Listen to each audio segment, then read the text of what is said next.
السلام علیکم ورحمۃ اللہ وبرکاتہ۔ ایک بھائی سوال کرتے ہیں، روزے کی حالت میں اگر الٹی ہو جائے تو کیا حکم ہے؟ ان کا سوال یہ ہے کہ اگر کسی نے روزہ رکھا اور اسے قے آ جائے یعنی کہ الٹی آ جائے تو اس صورت میں وہ کیا کرے، اس کے لیے کیا حکم ہے؟ بڑا اچھا ان کا سوال ہے۔ تو دیکھیں، یہاں پر دو باتیں ہیں۔ پہلی بات تو یہ ہے کہ اگر کسی نے جان بوجھ کر الٹی کی، قے کی اور منہ بھر کے اس کو قے آئی تو اس کی وجہ سے اس کا روزہ جو ہے وہ ٹوٹ جائے گا۔ جان بوجھ کر جس نے قے کی اس کا روزہ فاسد ہو جائے گا، اس کا روزہ ٹوٹ جائے گا۔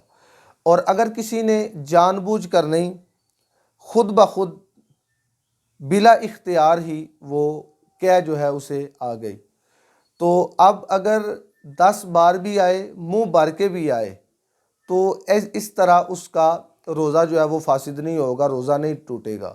یہاں پر صرف ایک بات، ایک مسئلے کی وضاحت کرنا چاہتا ہوں، بڑا ہی اہم وہ مسئلہ ہے، وہ یہ ہے کہ اگر کسی کو منہ بھر کے قے خود بخود آئی یعنی کہ بلا اختیار آ گئی، اس نے جان بوجھ کے ایسا عمل نہیں کیا، تو اب جب اسے قے آئی تو چاہیے یہ کہ منہ میں جو کچھ ہے اسے باہر نکال دے۔ اگر کسی کو بلا اختیار بھی قے آئی، ایک چنے کے برابر، ایک چنے سے کم ہو تو اس کی چھوٹ ہے، ایک چنے کے برابر اس نے واپس نگل لیا، منہ میں واپس حلق سے پیچھے لے گیا، تو ایسا کرنے سے اس کا جو روزہ ہے وہ فاسد ہو جائے گا، روزہ ٹوٹ جائے گا۔ اگر آپ نے سب کچھ باہر نکال دیا، واپس نہیں پیچھے لے کے گئے، نگلا نہیں ہے، تو ایسا کرنے سے جو ہے وہ آپ کا روزہ برقرار رہے گا۔ تو امید ہے آپ کو اس مسئلے کی بخوبی سمجھ آ چکی ہوگی۔ اللہ کریم کی بارگاہ میں دعا ہے اللہ رب العزت ہمیں شرعی مسائل کو سیکھ کر ان پر عمل کرنے کی توفیق عطا فرمائے۔